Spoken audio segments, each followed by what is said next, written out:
নবীজি বলছে যদি কেউ ক্ষমা চাওয়ার পরে কোনো কেউ যদি ক্ষমা না করে, সেজন্য আমি নবীর সুপারিশ আশা না করে।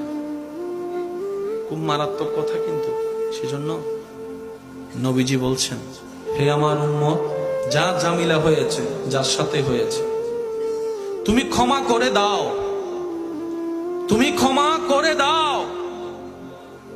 সে ক্ষমা চাক না চাক তুমি মাফ করে দাও।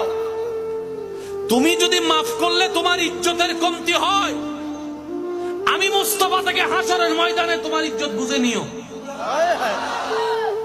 বিশ্বাস করেন, প্রতিশোধের যতটুকু শান্তি তার চাইতে বড় শান্তি হচ্ছে মাফ করে দেওয়া।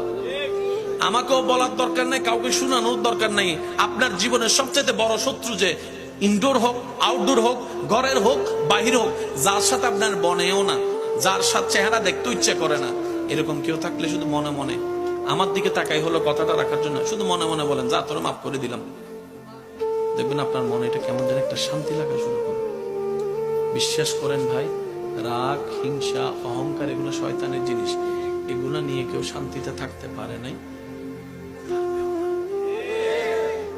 হারালেই জিতা যায় না।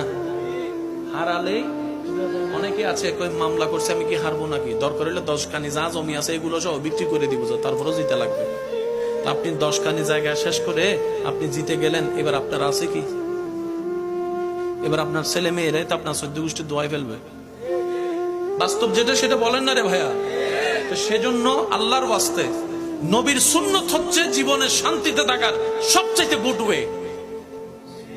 আল্লাহ পাক আমাদের সবাইকে বুঝার তৌফিক